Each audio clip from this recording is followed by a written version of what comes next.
Hi Gaurav, Hi, Namaste, good evening. how are you? Fine, thanks. How are you? Good, good, good. Good to see you, Divya. I know you can't hear me that well because you have a problem at your end. But if you say something, then people will be able to hear you.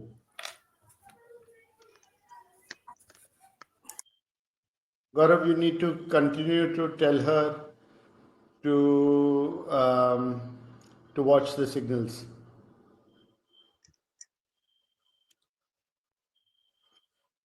Hello, friends.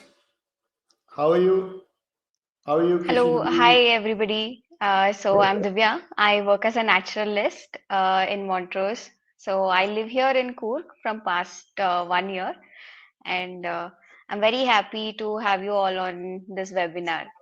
So let's start, and like we will just get to know a few things what I knew before. That's all. Okay, okay, good, good, good. Let me introduce myself and let me build the context. So, friends, I met Divya almost a year ago in Coorg, and she's a researcher. She's a budding scientist, and she's been working on snakes and various other species, small species in Coorg. And she comes from Hassan, which is in Karnataka. She is the expert on various things because she spends a lot of her time in the field studying and researching butterflies, frogs, insects, snakes. And I thought it was a great opportunity for us to bring her knowledge to you. We There are many, many people here on this planet who are experts in snakes and know a lot. But it is still such a big gray area. And the aversion to snakes, I think, is the main reason that people have kept away from this taxa. And my idea is that let Divya talk to you how important they are in in our ecosystem, to keep us going, and how beautiful they are. So it'll be very important to appreciate her perspective. From her perspective, you listen to the importance of snakes, and your own way of looking at snakes or thinking about snakes will change. I will quickly introduce myself. My name is Mohit Aggarwal. I'm an experiential ecotourism specialist. I'm accompanied by Gaurav Nalkur, who's my colleague here in Asian Adventures. Asian Adventure. I'm the founder of Asian Adventures, and it's a 29-year-old travel outfit. It's the largest and number one bird watching company in India. I'm also on the board of Asian Ecotourism Network, and I've been trained by GSTC in sustainable tourism.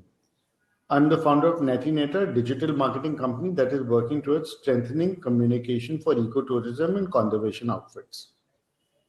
These companies put together on a large mission to help Asian elephants with their corridors, free the Himalayas of plastic waste, help small wildlife NGOs, and conserve the ancient Himalayan temples.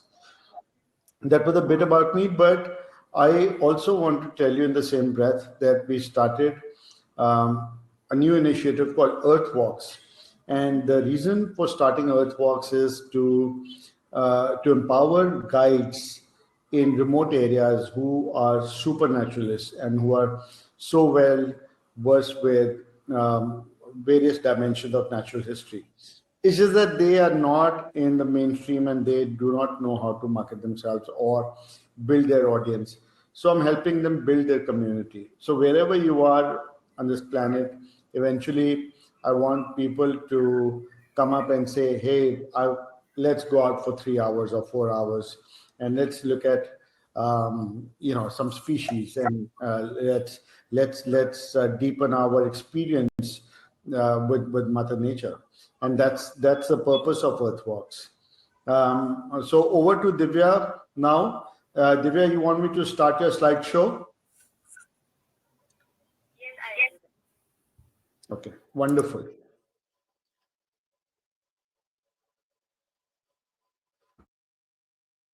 Oh, sorry, I forgot to. Just a minute, Divya, before you start. Gaurav, would you like to introduce yourself quickly?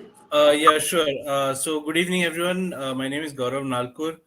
I'm by qualification, I'm a wildlife biologist specializing in urban bird diversity. But professionally, I'm training to be an ecotourism expert, and I'm an avid bird watcher with a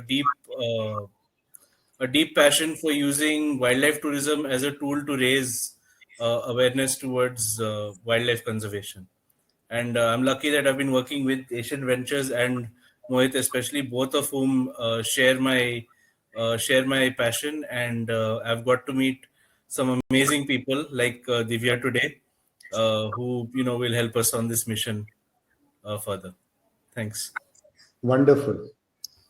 So Divya, did anyone tell you that you got $1 million smile? She can't hear me very well. Now I've got her on speaker, so. Okay, okay. So Divya, you can go ahead and start your presentation now.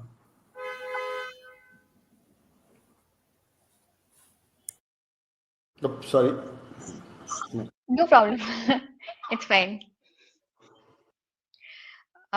So now, as we know today's topic, we will be talking about the snakes of Western Ghats. So I would just go in a brief first. See now, as we come and tell that is Western Ghats, it's completely a chain of mountains, and it is nearby to the coastline of India. As you can see the map, you have it here. So it's almost covering from Maharashtra, Goa, Tamil Nadu, Kerala, Karnataka, everything is covered. And I do live here in Coorg, and this is one of the part of Western Ghats, which is the hottest biodiversity hotspot. So this is called as hottest biodiversity hotspot because as you see we have almost 7,402 species of flowering plants and more than 1,500 plus non-flowering plants and mammals, 139 mammal species, and reptiles. As you can see, it is almost like two 250 plus reptiles. So this is the best thing to live around. So as today's topic is introduction to snakes, like Western snakes of Western Ghats, I love to start it with some of the basic knowledge. So what is a snake actually? So as you all know before only, snakes are just elongated and limbless reptiles. Snake doesn't have any limbs around. They just crawl and they move and they locomote in that way. And they don't have their eyelids or external ears. So as I mentioned this, snakes can sense with their tongue. So they flap their tongue on the sand or the surface and then they take it in and then they'll get the sense of whatever it is and they can sense to the vibration as well. So not to go very much deep into, so as I have mentioned here, snakes also have this Jacobson's organ. So the tongue, which takes in the sense like which flaps on the surface or some other place, so it takes in that senses, and the Jacobson's organs help the snakes to sense the upcoming threats for the snakes. So, with the help of Jacobson's organs, it also can smell its prey or anything which is there, obstacles in that case. Some basic facts about the snakes. We have around 350 plus species known in India and 145 species. We are lucky enough to have 145 plus species in Western Ghats, and this includes shield tails also, which I'll be talking later on.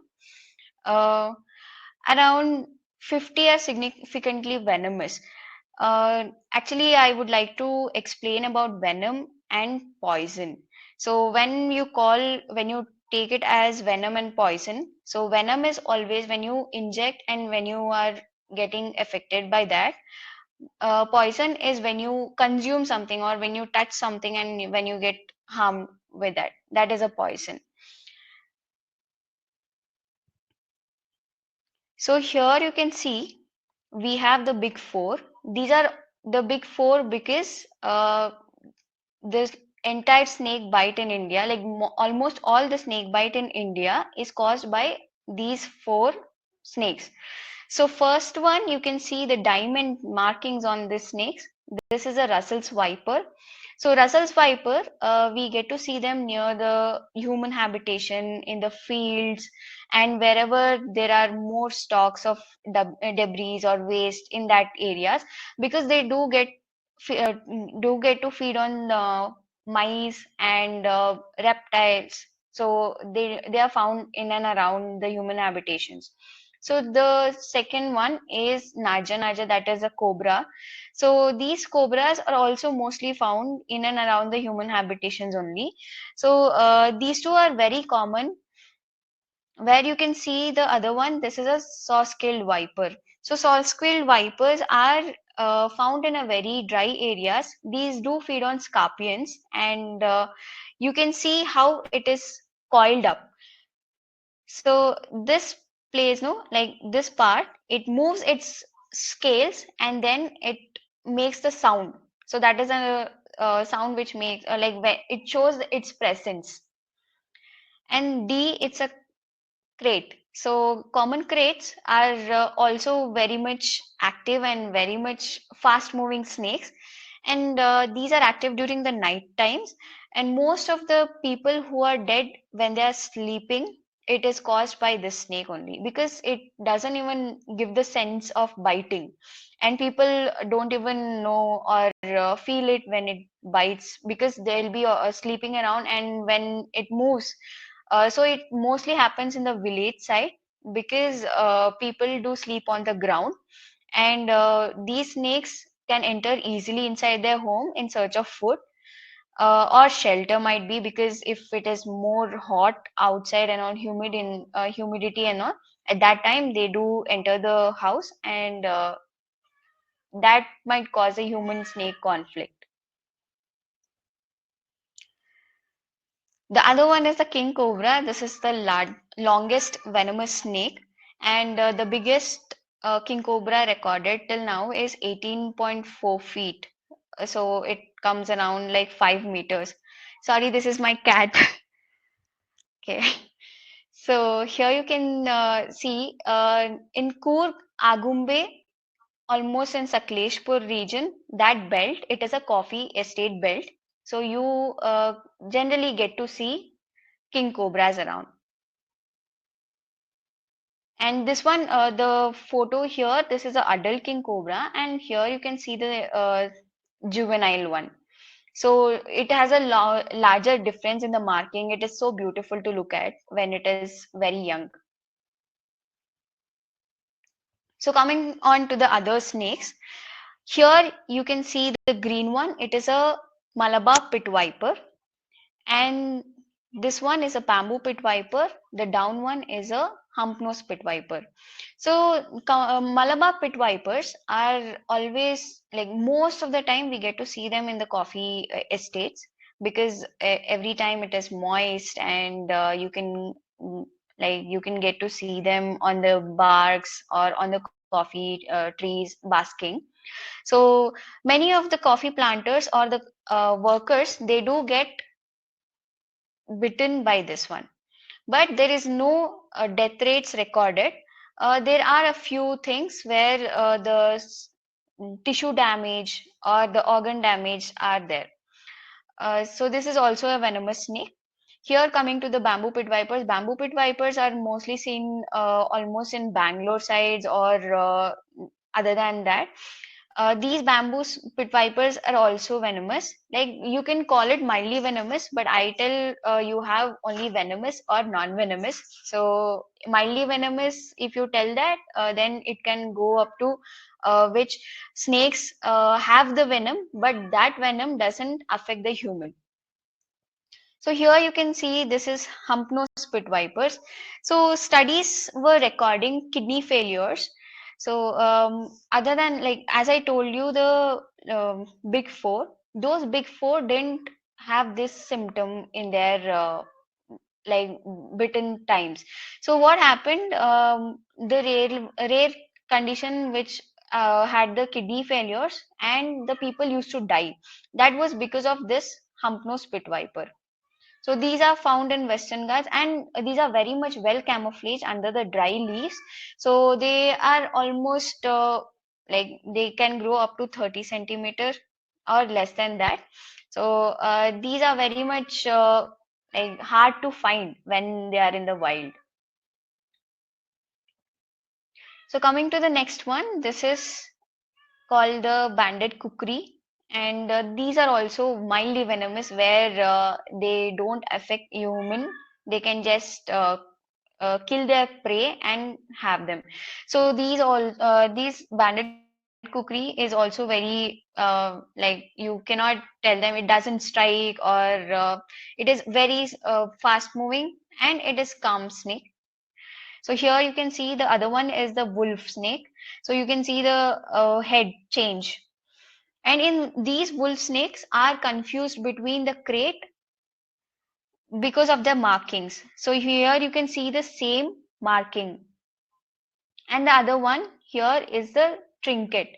So trinket snakes are in different types. Like we get mountain trinket as well. And this is a common trinket. The last one is the rat snake.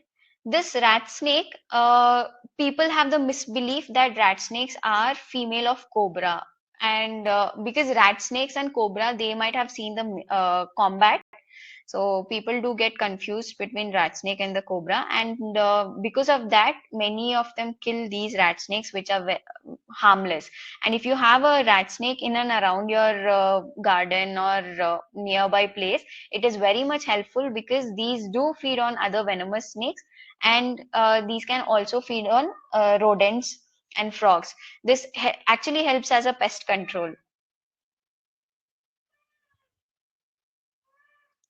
So this photo here, you can see the checkered keelback, and you can see this just like a chessboard kind of markings on that. These are all. This is a water snake, and this snake keeps on biting, but it doesn't affect human. Uh, Here you can see this is a green keelback, and this green keelback, it is having a very much special thing. If you can notice this yellow band on its neck. So this yellow band, it takes the toxins from the toad and it collects in that, and later on it when some other predators are feeding on it, or when they try to attack, it just bends its head and shows that yellow part, so that they can bite that yellow part, and the venom or the thing which is there, toxin which is there, that can affect the predator, and it will just drop it down. So here, this is a wine snake, and actually this is Malabar wine snake, not the common wine snake. This is also found in Coorg. You can see its eye slit. Most of the snakes, you can see the round pupil or the vertical pupil. So this wine snake has the horizontal pupil. So this horizontal pupil and the pointing snout, it helps to see the vision in the binocular vision. So it can get to see it very broad, widely. So the second photograph here, which is there, this is an expanded body. When the wine snake is breathing very much, so when the wine snake is breathing, when it is affected, so then the body expands and you can see these colorations around. So this is the normal one, the scales you can see. And most people have this misbelief that wine snake can like drill into their head, or they can eat their eyes, and such kind of misbelief. But if you ever get to touch a wine snake, you can just try. But I don't recommend catching it and trying it all. But the snout is very much soft, and it is brittle. So the wine snake, if it tries to get into your brain or your head, the snout will get broken and the snake will be dead. In this wine snake also, we do get brown wine snake, which is very much camouflage, and it is rare also. So here you can see this is a cat snake. So it is called cat snake or cat-eyed snake because the eyes are just like a cat, the slit and all. It is having a beautiful eye. So the snake which is there in this photograph is Thackeray's cat snake.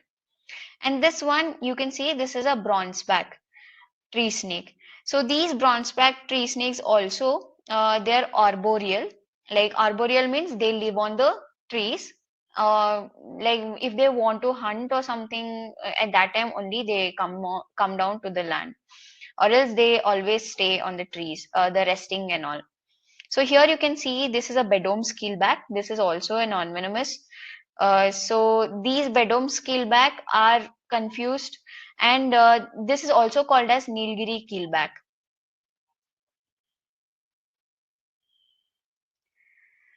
So we have the other ones like the constrictors. So these constrictors are, here you can see the reticulated python, and this is the common sand boa, and this is a Whitaker's sand boa. Sorry, this is a Whitaker's. This is a common sand boa, and this is a Whitaker's sand boa. So here you can see these constrictors are like sand boa and this python looks similar in their marking, and the when you take a clear look, the sand boa's head and its tail looks similar. So these sand boas are wild traffic because they tell it is a lucky thing and they should have it in their home or such kind of thing. And people do stuff them with the ball bearings and to increase their weight. So these things and all happen. Now I don't think many people are doing it because people are getting more knowledgeable about the snakes and things around them. So here comes the special snakes called shield tails. So shield tails are called shield tails because of their tail part, which is just flattened and it looks like a shield, and it is rough also. So here in this picture, you can completely see the head, and this is a tail. So this shield tail, what it does when it is hiding somewhere, it just if it wants to move to other place, what it just leaves its tail outside so that to check if any other predators are there. So if any predator is also there, it can the only tail will get damaged, not the head.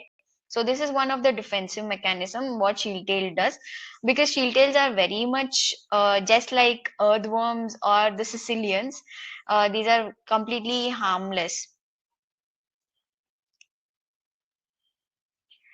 So when we are coming to snakes and people, so generally people have a fear of snakes. If you see a snake, you have to kill it, or that is the main concept of people in and around.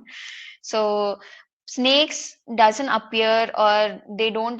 Not many of the people are good with snakes, but few of them are there who keep them as a pets, like the exotic snakes and all. They do keep them as a pet, but not all of them are good with snakes. So, as I told you, there are very much misbelief about the snakes.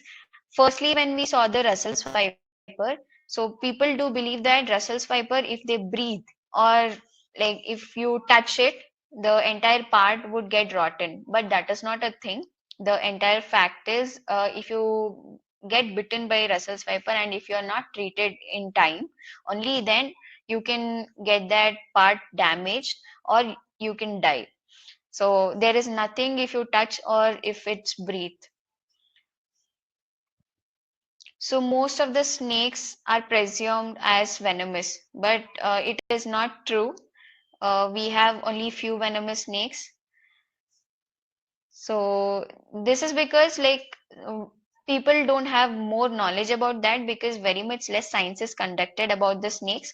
And whenever if somebody is going to tell or somebody is going to educate about the snakes, people are already with their own intentions, because it has come from past their generations. So that is why they don't believe, or they'll not get to know very easily.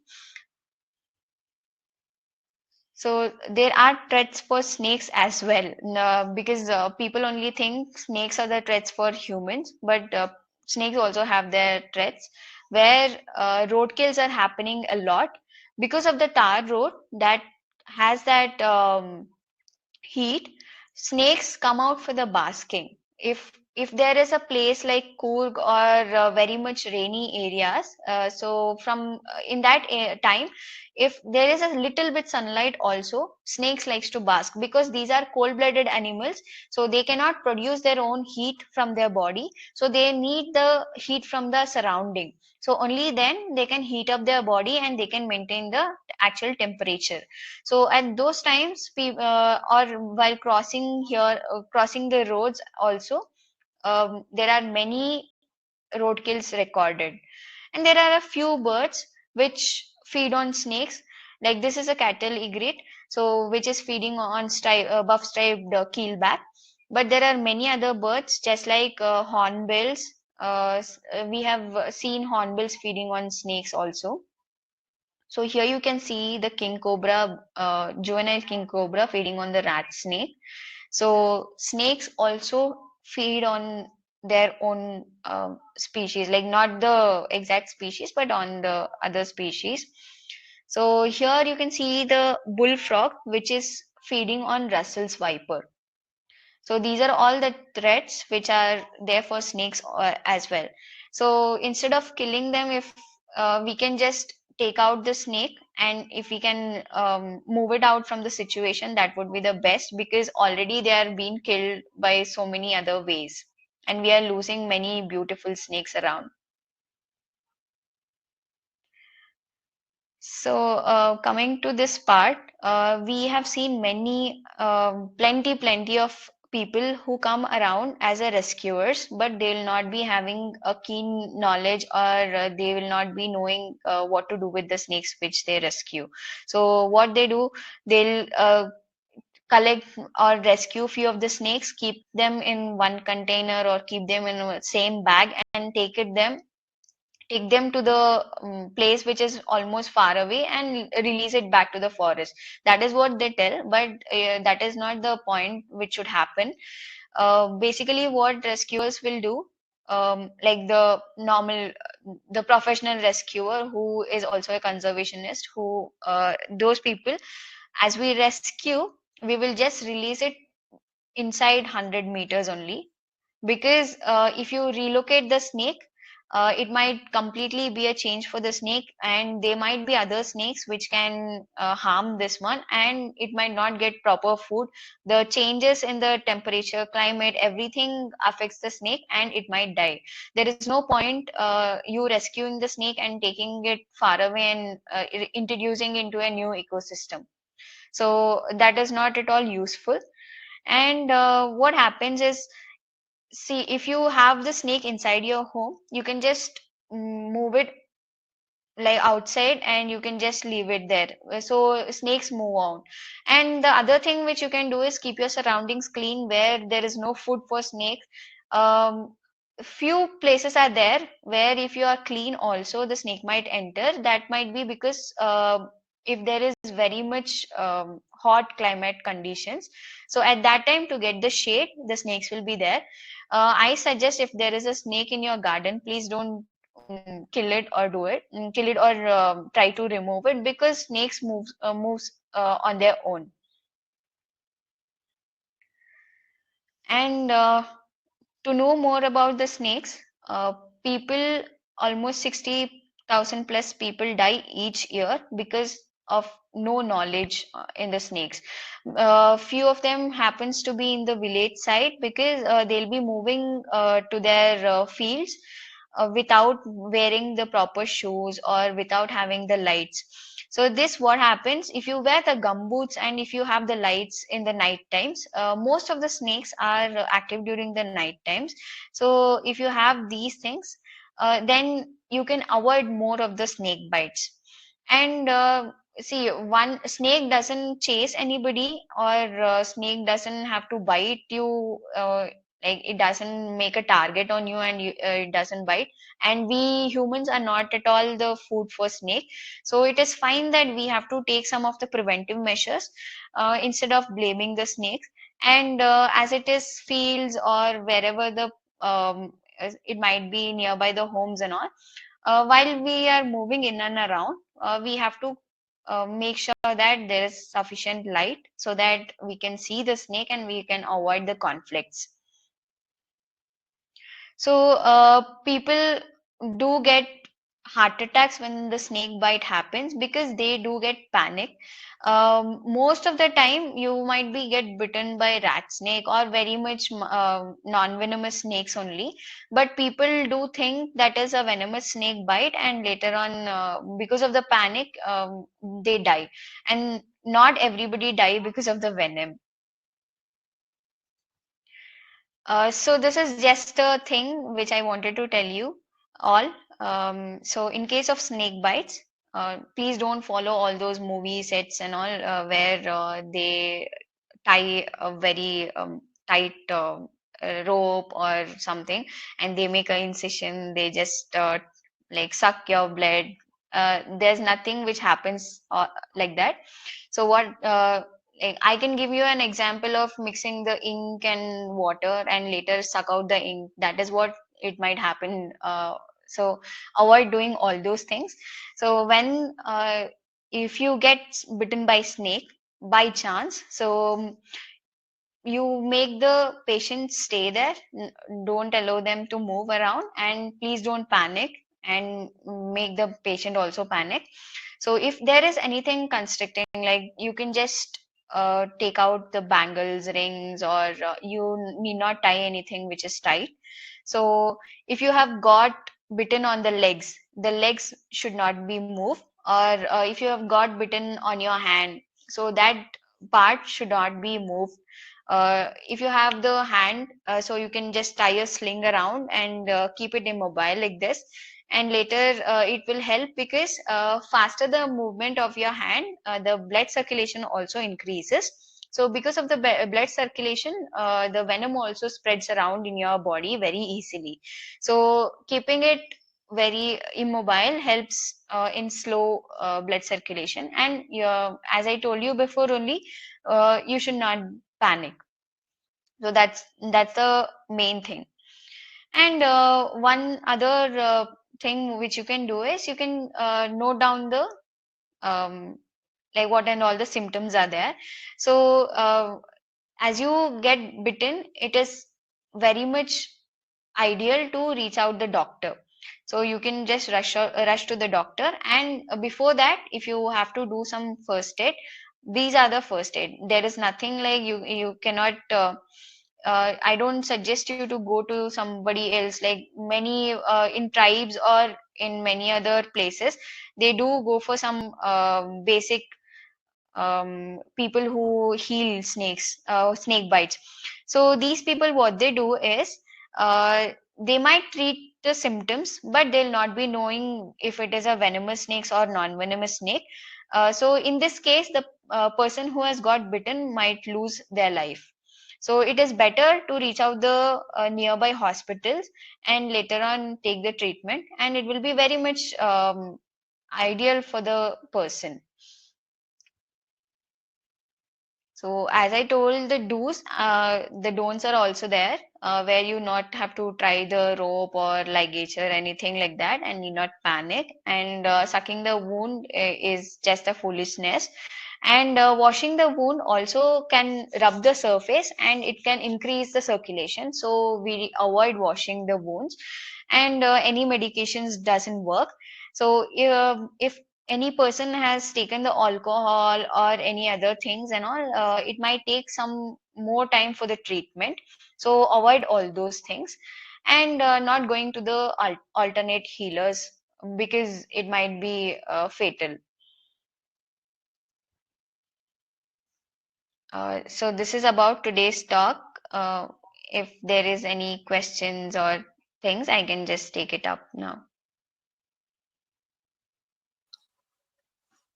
That, that was a wonderful, wonderful presentation, Divya. I think a lot of people You may know about snakes, but the way you explained, the way you sort of, shown all the species and talked about things in detail, it's to refresh the memory of people who are experts here, what to do, or even the laymen, or even the people who have no clue about it.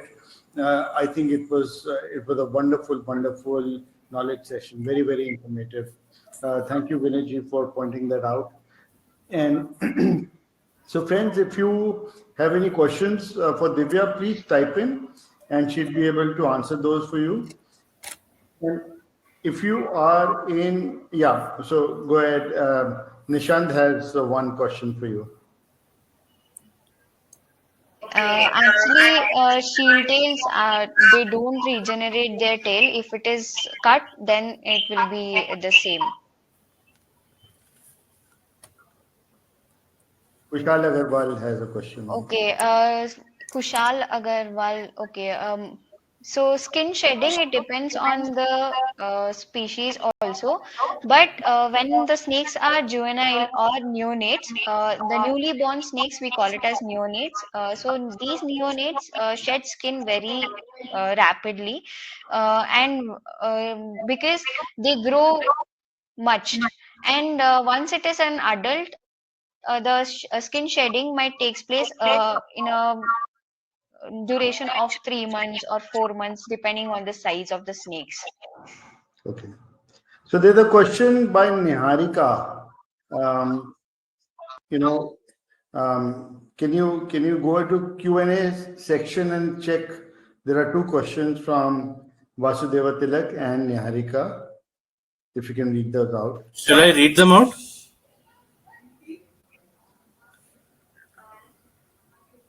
Actually, I don't see that question. Okay, so I'll just read them out. The first thing is what to do if the snake actually bites you. I think that you've You already Yes, explained. discussed in the detail. do's and don'ts I have already mentioned. Okay, And can you explain some more do's after getting a snake bite? So, is there anything else apart from what you've mentioned? This is the one which we follow, and there is nothing which we do because mainly when a snake bites, not to panic is the exact mantra which we follow. Because you shouldn't panic.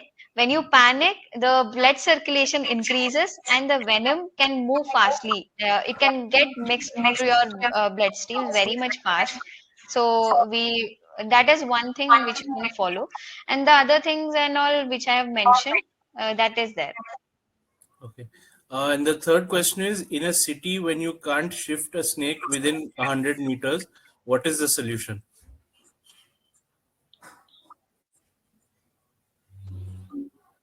Okay, in a city when you can't shift the snake. So, in the cities also, we do the same thing because the snakes won't keep a target home or target person and come back. So it comes back only when you have the food available. So, if your garden is clean or if your place or the shed which is clean, so at that time you can avoid the snakes coming inside. But I don't prefer relocating them more than 100 meters. Okay. So I think sure. we can move to Mr. Krishnamurthy's question on can you please explain venomous versus poisonous again?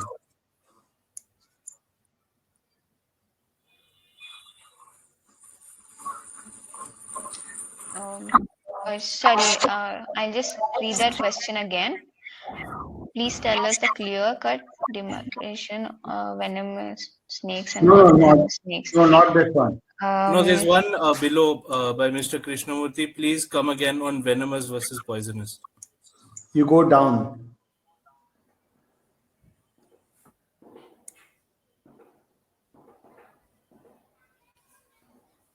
so the differences between venom and poison. Yes, Yeah. yes. So, venom is when you get injected, or it is just like the snake when it bites and you get injected inside, and you get the pain or symptoms, or you might die because of that.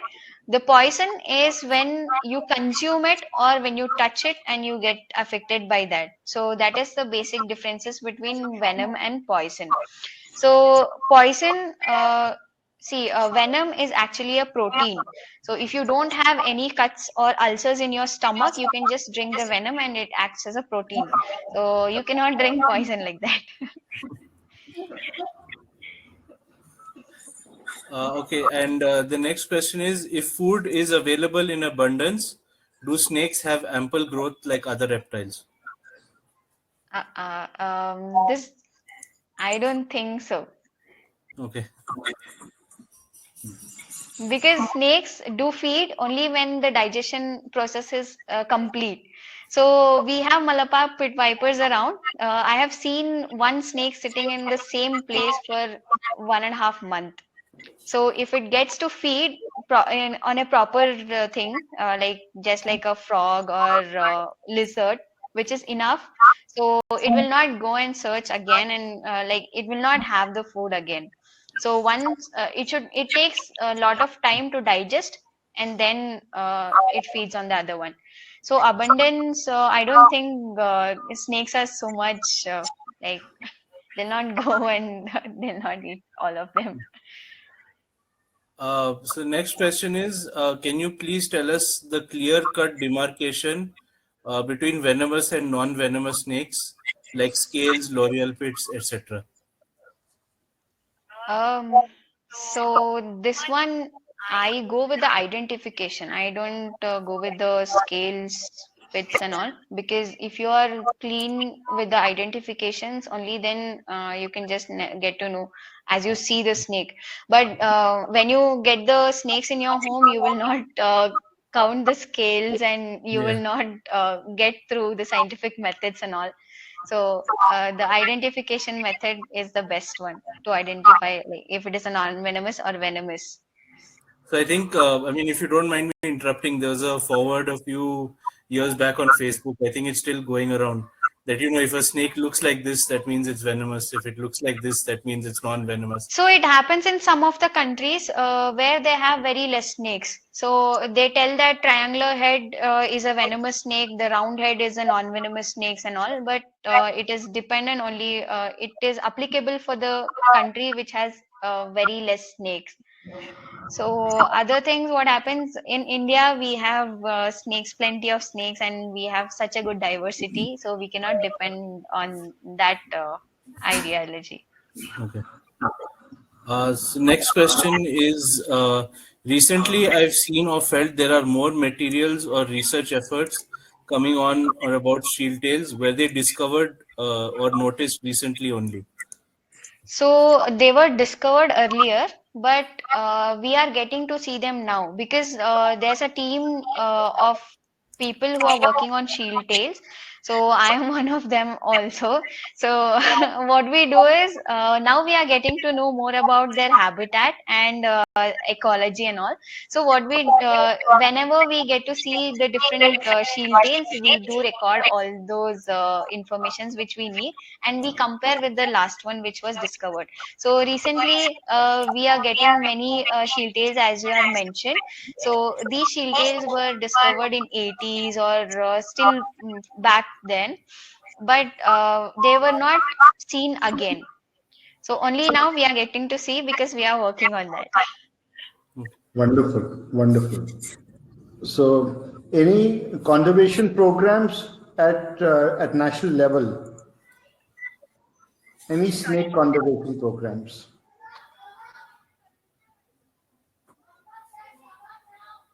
Gaurav, in Q&A section. Yeah, I'll copy and paste it into the Yeah. um, chat. Okay. Yeah, so this is Mr. Vikas's question. He's asked this question about conservational programs. Yeah. Conservation programs, we have a biodiversity portal. So this is including the citizen science, where you can mention like where you can like upload your observations of snakes. So it helps mainly in shield tail mapping. So we have a shield tail mapping project in Indian Biodiversity Portal. So this helps us know which and all the species you have, and what and all the like number of species around in and around. So citizen science is helping more and more now. So this is almost like it is a national level conservation. And there's one, we can make ourselves calm because we are acknowledged now. But can you tell us how to make others calm, like people, like the person who got bitten and unaware of snakes? Any vital communication techniques? Okay, you can tell them if the snake is non-venomous because you knew it. If it is a venomous snake, also this is one thing which you can make them calm because they'll not be knowing which snake it was. So they can people regularly can identify only Russell's viper and the cobra. Other than that, they don't know any other snakes. So you can tell them it is a non-venomous snakes, and you have the knowledge about it, and you can also tell them that you have much time if you're calm. So 1 to 4 hours time you can have, and suddenly you can take them to the hospital, rush them to the hospital. And there's a question about red-necked keelback.